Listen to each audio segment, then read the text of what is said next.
have Master Yi versus Victor. And man, this matchup is going to be super, super enjoyable to see. Just seeing that Master Yi is looking to play that defensive game plan, trying to hold out that early game, trying to establish those battlefields and stay strong. And then Victor looking to do that token strategy, trying to put those tokens out onto the board and going really, really aggressive with their game plan.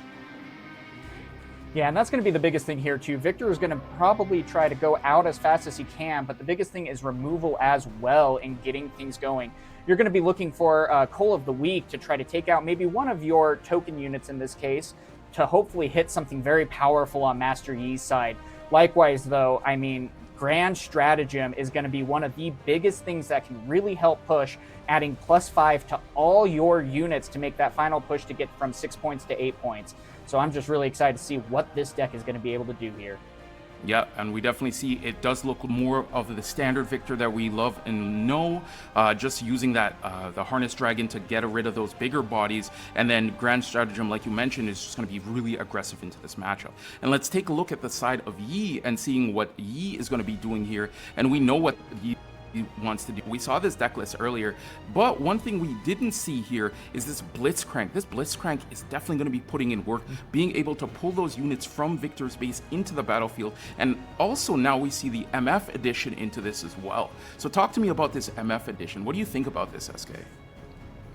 Well, MF is going to be a really interesting one because she can come in accelerated and be able to hurry and get to a battlefield and hold it as well. And so that is going to be one of the biggest things for Master Yi is let's get to a battlefield so that I can then use my +2 Master Yi Legend ability so that I can have, 7 Might instead with Misfortune here. And that can be very difficult to try to overcome, especially for Victor in this case. All right, enough rambling from us. Let's get into the game. Before, let's see what these players will bring to us.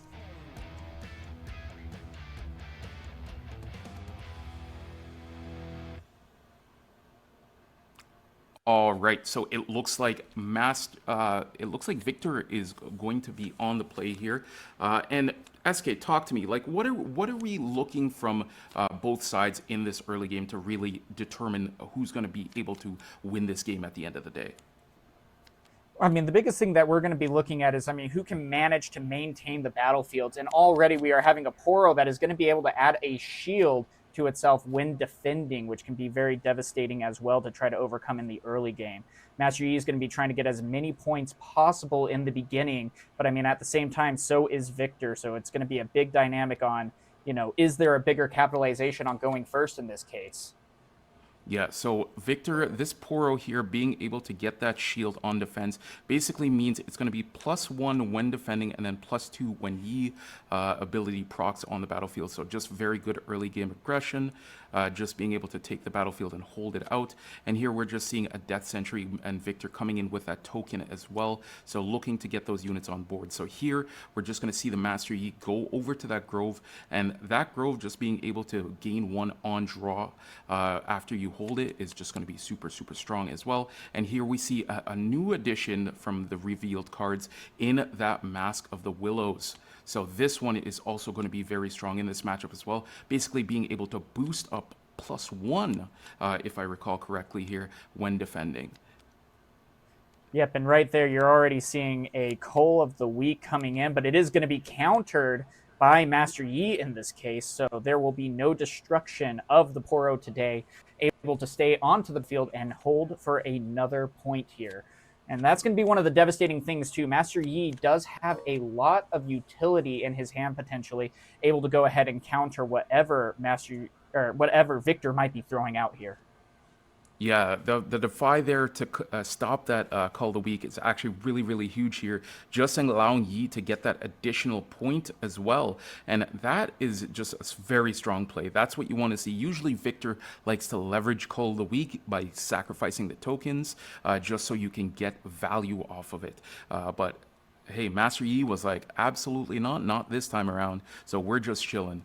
The other battlefield that is on the field as well is this Trifarian War Camp, and that battlefield is going to do a lot for Victor as well. Just being able to push bodies there and saying, hey, all my tokens, instead of being just 1/1s, now they're 2/2s. So now I'm going to get even more value. And you can just see how Victor likes to go on this value train, trying to 2-for-1 and doing things like that. Yeah, exactly. And that's going to be the biggest thing as well, because you're trying to get as much advantage here as you can in the early game. I mean, especially with Victor going second here, that can be a little bit difficult to try to get onto a battlefield already. So, being able to Trifarian War Camp can help at least to curve going second here in game one.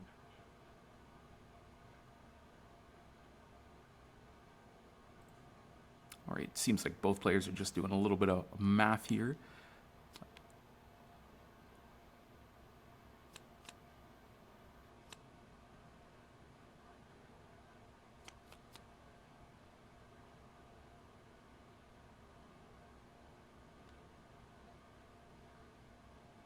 Okay, I think I see what just happened there. I think what happened was because the spell got defied, it doesn't count as being played, so the Legion wouldn't proc off of that second play there, so there wouldn't be any tokens. So here we just seeing the Sprite Caller is just gonna.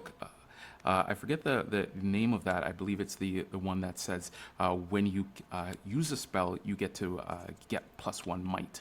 And here we're going to see a hidden come down. And more than likely, this is probably just going to be a consult to pass, because we did see that in the deck list, allowing you, the Victor player, to draw 2 cards, just a new addition into these Victor lists, just to adapt. And here we see the charm coming down from Master Yi.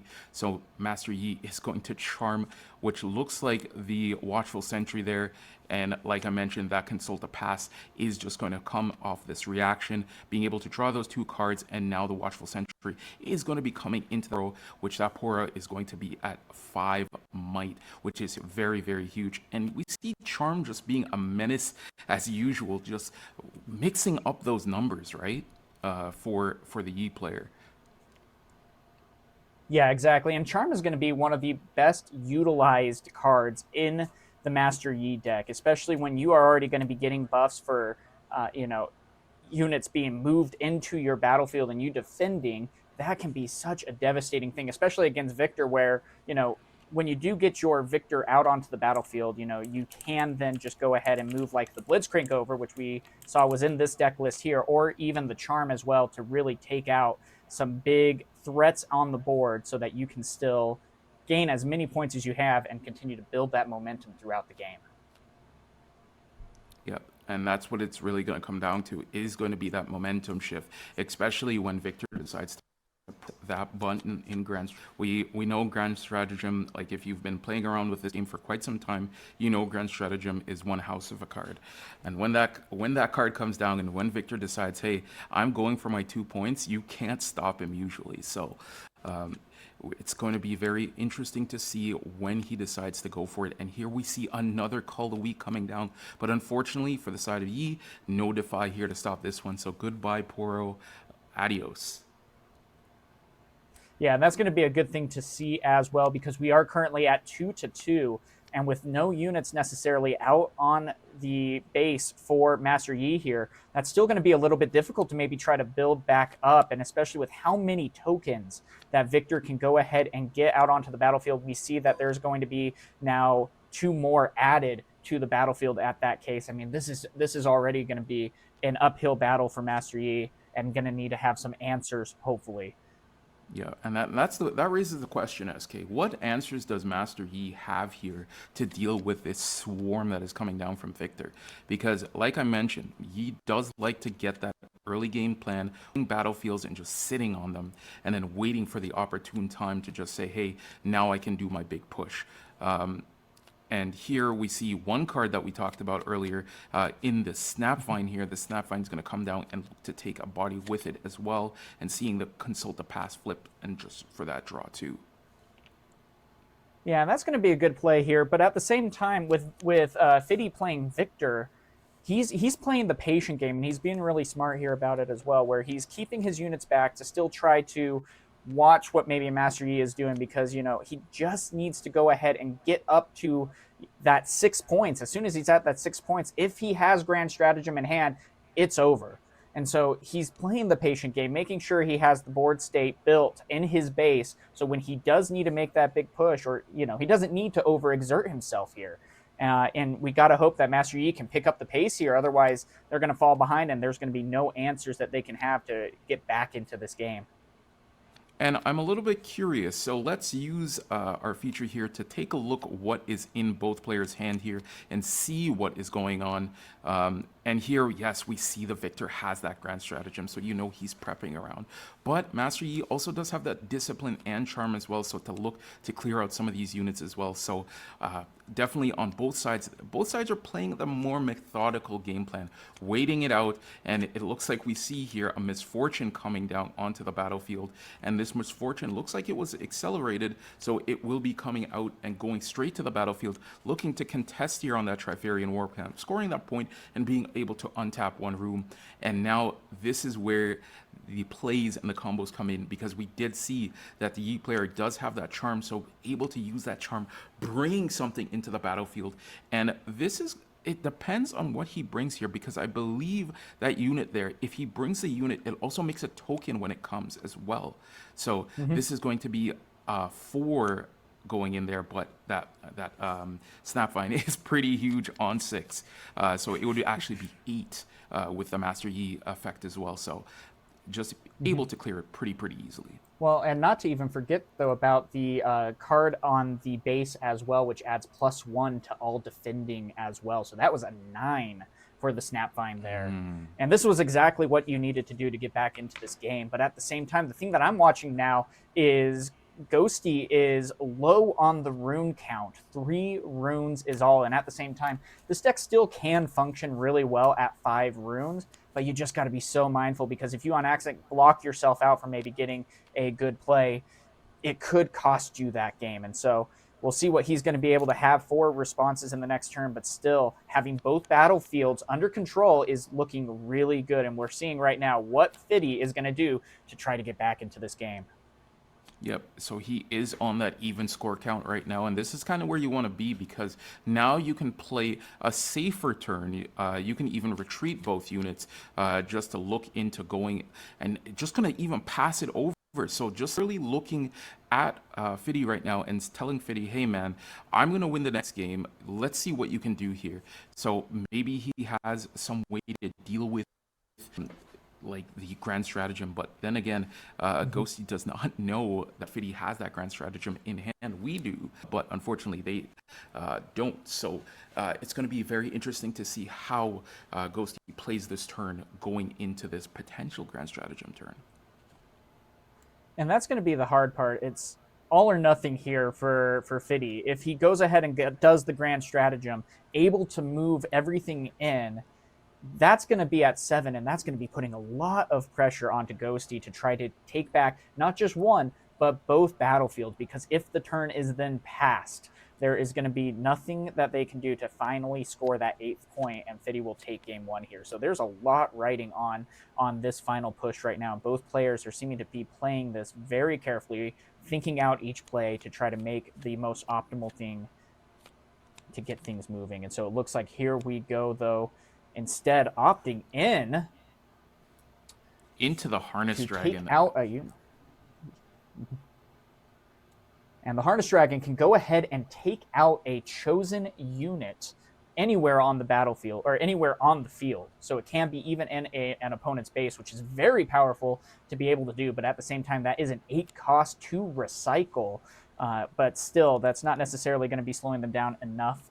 And still having Grand Stratagem in hand to get some great answers in case they need to make that last-ditch push to win this game. Yep, and you see here, Fiddy playing a more methodical game plan, not just rushing for that Grand Stratagem, using that Harness Dragon to actually pop the MF so he can go on to that even curve. So now, on the follow-up turn here, if, for example, Ghosty doesn't have a way to deal with that board state on that Trifarian War Camp, he can then just go hold, go to 7, and then look to conquer with that grand stratagem going to 8 and getting that final point. And that's just methodical gameplay from 50 there. Yeah, exactly. And that's the thing, too. You're not necessarily trying to be overly hasty when it comes into this. And now Master Yi is coming in, and he is able to come in ready and has the ability to gank, rightfully so. It's Master Yi. But with that being said, that's still going to be a great push. You notice that your opponent is tapped out of their runes, so there's not necessarily going to be any surprises, no hidden cards, nothing like that. And so pushing in to go ahead and get that point, we'll see if Fiddy is going to be able to answer that back.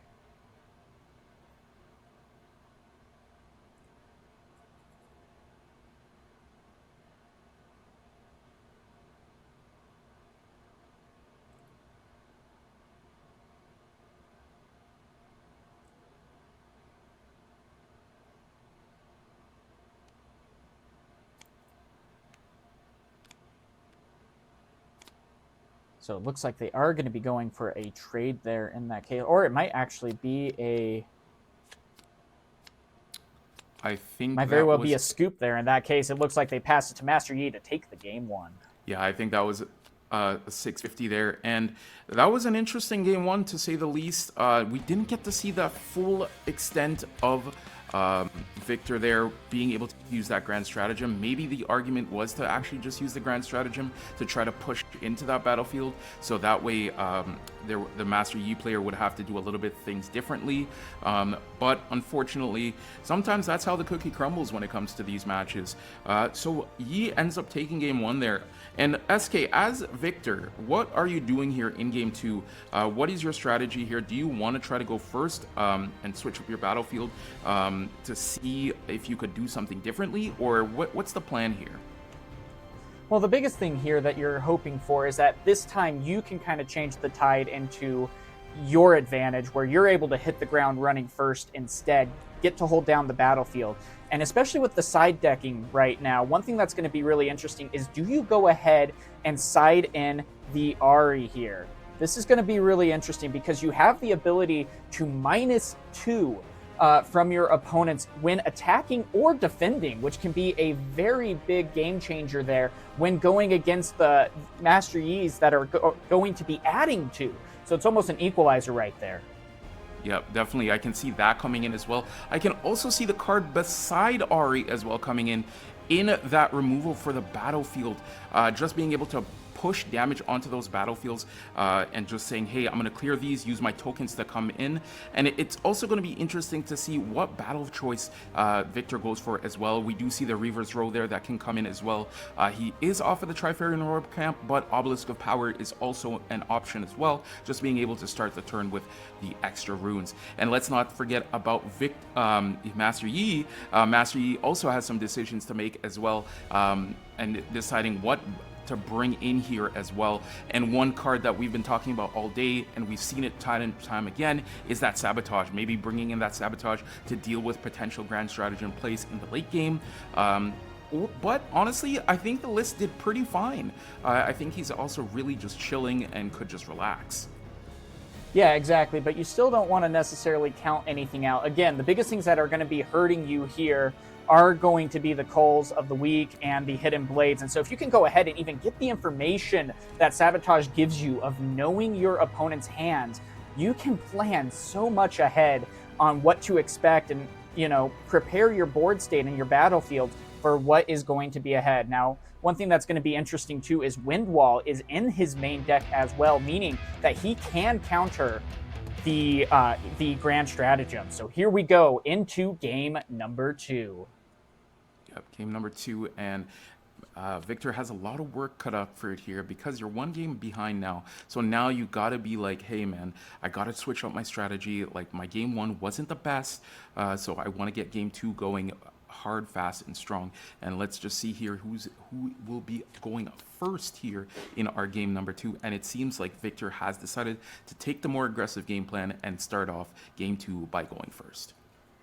Yeah, and that's going to be a really interesting choice here, especially considering the battlefields that we also have. Now we have Reaver's Row, which is when you defend here, you may move a friendly unit here to base. And so that can be a little bit of insurance where if you are being overran, you can then just go ahead and retreat your unit back and they can live to fight another day, which can be a very big difference maker in this matchup. Yep, for sure. And that Reaver's Row will definitely come in handy, especially on the side of Yi as well, because let's say, for example, Victor decides to make a push onto a battlefield, he can just bring back that unit and say, hey, I can live another day and try to retake that battlefield. But here we see in the turn 2, the student coming down, and hopefully we get to see more use out of this student as well in this game too. So just going to use that Victor ability, making another token as well, and just like game 1, setting up and getting ready for the later turns.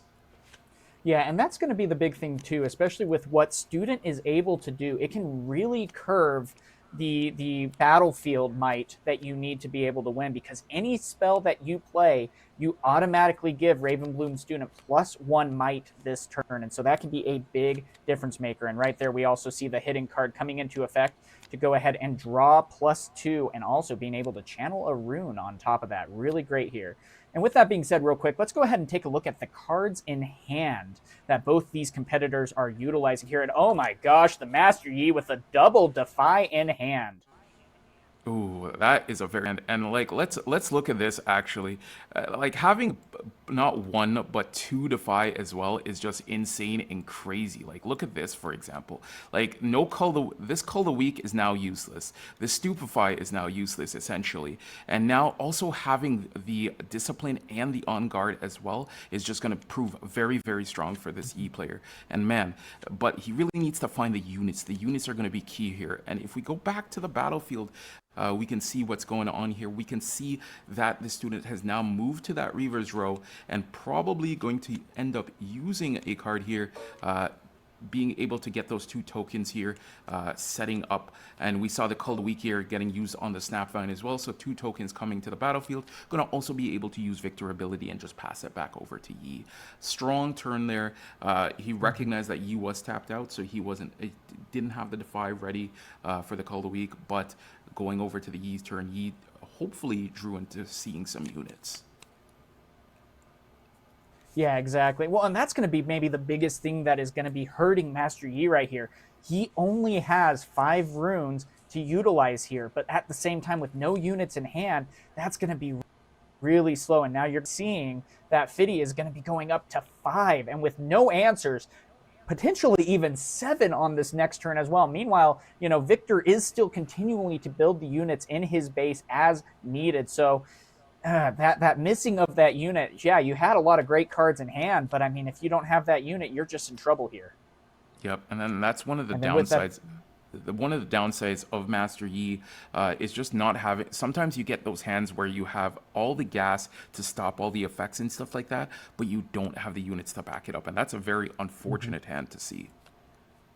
Yep, and just like that, Cruel Patron coming out onto the base, where as an additional cost to play me, you kill a friendly unit, but as a 4 cost with 6 might, that can just be absolutely scary. And especially when you create units a dime a dozen with your Victor ability, there's no harm in doing that right there. And they are going to also be hiding a card on the Dreaming Tree. And we probably know which card this is. This we have seen it time and time again. It is going to be that Consult the Past, just being able to draw 2. And that card puts in so much work from time to time, especially when you're looking for certain pieces and you haven't seen them. And here we see Master Yi just looks like a desperation having to use that champion unit to come down in ready and just being able to take a battlefield. And luckily it is on Reaver's Row, so he will be able to retreat that unless there is some form of a removal from the side of Fiddy on the Victor. Yep, and just like that, it looks like the card is going to be activated to add +2 cards to your hand. That is going to be very helpful, especially when you are already at 6 and you just need to be able to take a battlefield and hold. Yep, and we talked about this curve before, this even curve when it comes to scoring, that just being able to say, hey, I can take 2 battlefields and just win this turn is just super strong. And here we're going to see it going up to 7 now just by moving in a 1/1 And man, it's looking pretty grim on the side of Ghosty here on this Master Yi. Yeah, and again, that comes back to just a little bit missing on that card draw. Again, like we said, great hand, but just not necessarily able to get a lot of units out. Even still, though, if you were able to actually get units out, maybe the Poro or something like that, I mean, they were able to build up their board state just so strongly, and now we see them moving everything into the bases to make sure that they can hold the one base needed to be able to win this game. And so it's up to what this Master Yi deck can potentially do, but it might be too little, too late. Yeah, and then this is looking like a 650 here, and that's the unfortunate one. When you're playing Master Yi and you're just not seeing those units, it relies so much on those early game units, and you need to see them. You don't see them, you don't have game. Victor, on the other hand, Victor can have whatever hand it wants. It can just put out tokens, and that's what makes that deck so strong.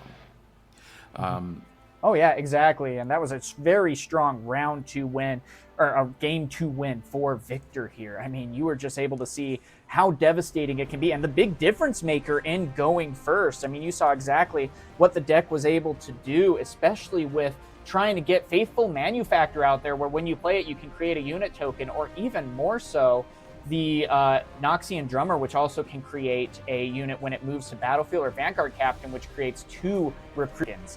Just, I mean, a lot of utilization to make your board wide and dangerous. And so it's going to be interesting to see how game 3 can go, especially with Master Yi potentially going first.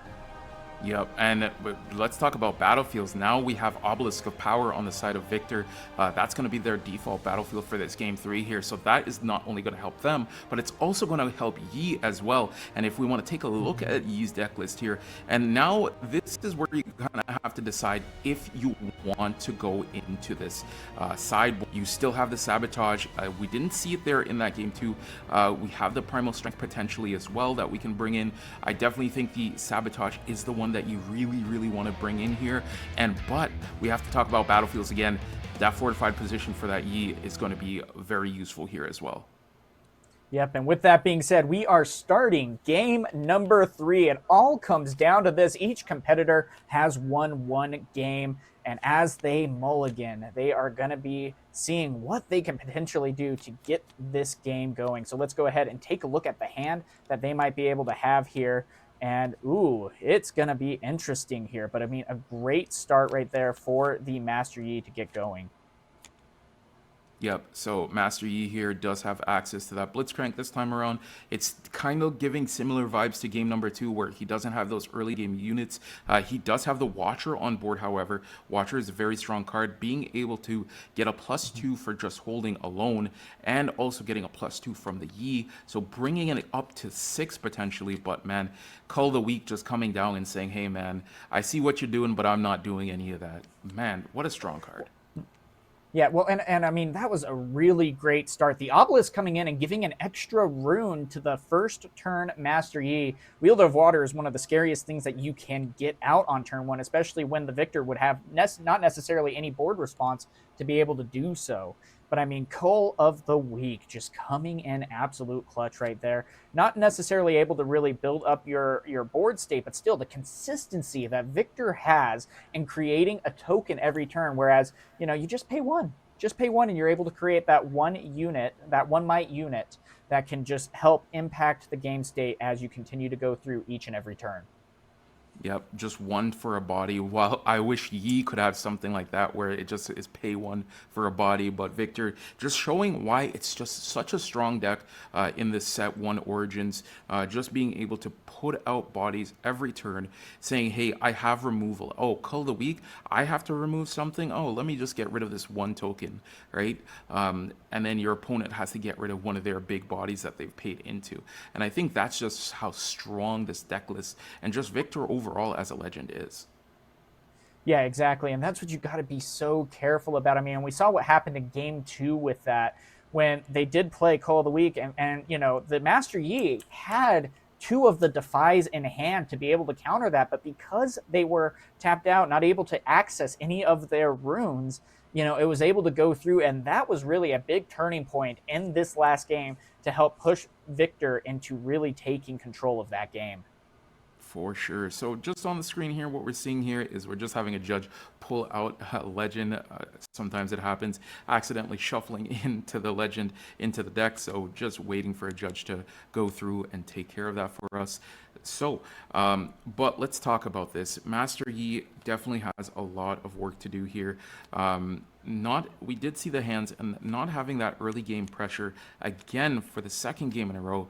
I know a lot of people like this Yi list, but that always scares me going into these matchups where I need to be seeing these early game bodies so I can starve off this early game aggro from Victor, and not seeing bodies. Like, what do I do here? Yeah, and that's going to be the really tough part. And that's the thing is you're really relying on your starting hand to give you that momentum boost to really take this game to your opponent and say, "Here's my board. What are you going to do about it?" But in this case, I mean, you're going against Victor, which is probably the most consistent deck, I would argue, for this, in this game currently. Just the ability to always pay one and get a unit out onto your base, and God, it's just so difficult to try to go ahead and play against here. But it looks like we got the Master Yi. The deck has been searched. It's an easy mistake to make, and glad they were able to catch that and get that resolved. Yep, for sure. Our judges are on top of it, and we do appreciate them. So here we see the Zanyas coming down and setting up with the gears here, setting up with the mask as well, being able to get that further boost as well.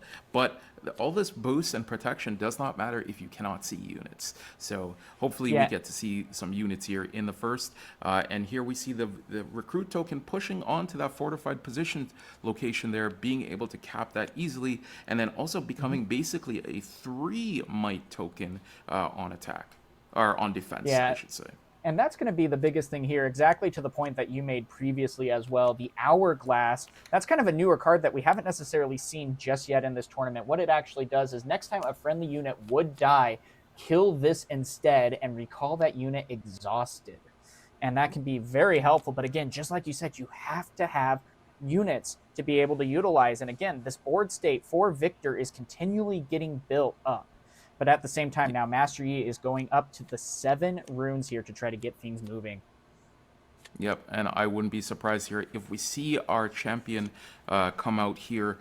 This will be coming in active, so he can actually approach this token on that fortified position, and then even maybe just looking to flip, which we probably think is consult the pass, just being able to draw those 2 cards. So this is going to be coming in to this 3 might token here. No surprise. And yep, there's the consult the pass, going to draw those 2 cards. And then you see Ghostly's reaction, or Ghosty's reaction right there. Just the thank you. Like, it's not anything scary, Master. You can live, and I can get the point to be able to start getting control of this game again. I mean, I love that we are able to see how these competitors are reacting, and how it is with them playing this game as well. So fun. Yeah, very fun. And honestly, especially when you're playing against Victor, you always have to fear if they have that Hidden Blade. We've seen Hidden Blade actually steal a game today, so you actually really have to be worried about that.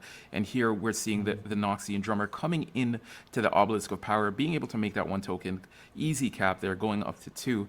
And hey man, this game is looking pretty strong. Remember, Master Yi does have ganking as well, so Master Yi can come over to that obelisk next turn as well, to be able to take that point. But let's see here what's going to happen. That looks like going to be coming down with that Cruel Patron. So Cruel Patron, as an additional cost, you have to sacrifice one of your units, and then it comes down as a 4/6. So very, very good stat line, very above average. And yeah, just holding out that Obelisk of Power, because Yi doesn't have anything to deal with this. Yeah, well, and that's the biggest thing. If you utilize the ganking side of things, yes, you will be able to go ahead and move over. You're going to get the buff from your gear in the base, but at the same time, you're not going to get Master Yi's defense added as his legend ability. And I mean, being able to play Cruel Patron like that, that just makes it to where that battlefield just became so much more difficult to be able to take. Yep, and here we're seeing a 5, and here we see the Blitzcrank coming down. So Blitzcrank will be able to pull, and more than likely going to be that Cruel Patron coming in here. And now not only that will that Blitzcrank pull, Blitzcrank also has tank as well. So Blitzcrank will have to get damage first, and then Master Yi will be able to clean up here. And because that Master Yi is also active as well, now it can gank over to the Obelisk of Power, being able to also capture that location as well. So this is just going to be a 2-for-1 here, and clearing the board in a very, very nice way here. Yeah, well, and not only that, though, Hourglass is on the field too. So when Blitzcrank takes the tank hit, it will then go ahead and activate Hourglass, go back to base, and that's going to be the biggest thing too.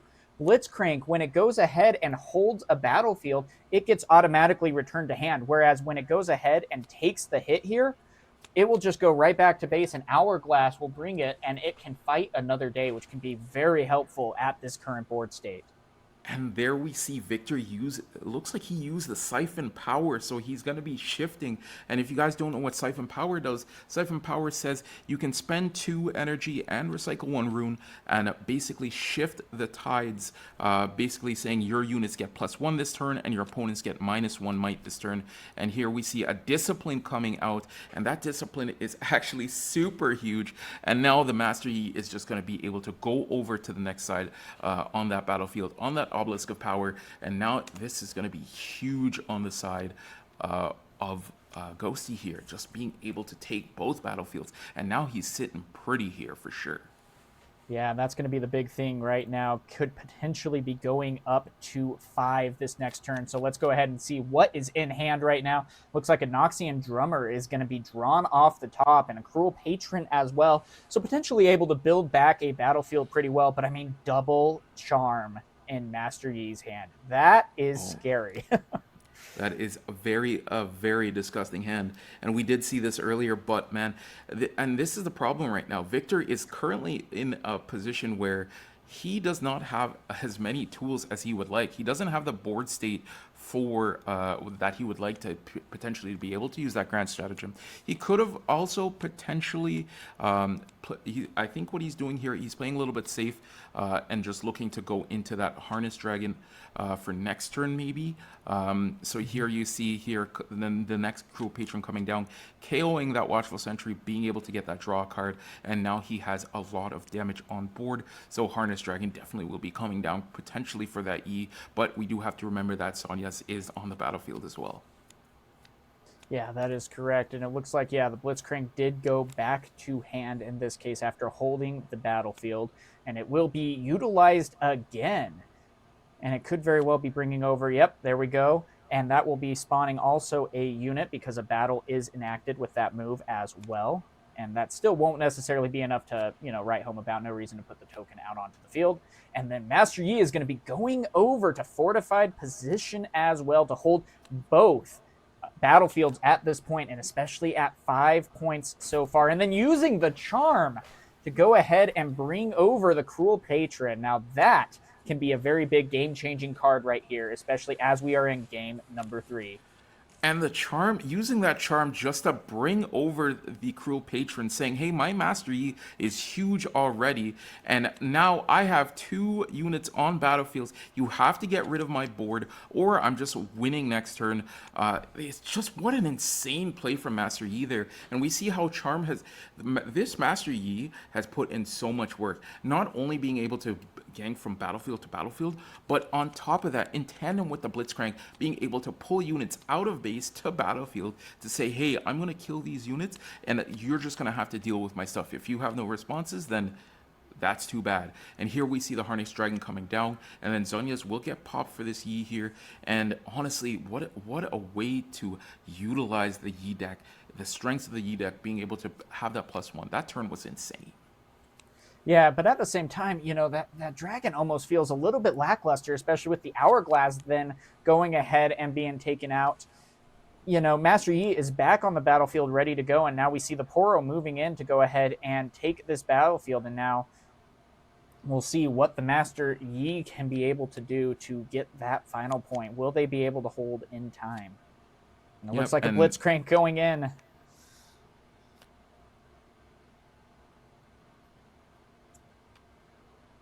Yep, so Blitzcrank just coming in, putting in so much work this game, and then Master Yi is just going to be able to go over And it looks like it is going to spell a game here because just super, super strong on that play there. That play was insane. We were talking about units and stuff like that, and just how units are going to be impactful. And just he didn't even have to see too many good units. He was just able to use his Master Yi champion and just being able to say, hey, I'm going to just use my champion, gank around the board, using that Blitzcrank, and saying, hey, unit on board, to me. Anything that you try to do, to me. Charm, to me. Like, we've seen so many units were moved, and it was honestly just because Yi is just a strong unit on defense. Yeah, you're exactly right about that. And I mean, that's the power of Yi. Do I need a lot of units? No, I'm going to be able to maintain a lot of what I need to do just because of the cards in hand. Great game by Ghostly, great game by Fiddy. Both of these very high-level competitors, and we were able to see some great games as Master Yi took on Viktor. Yep, so we're going to end up round 4 here. So we're going to take a short little break, guys. We'll be right back for round number 5 in the Riftlab Trials number 1, hosted by Piltover Archive.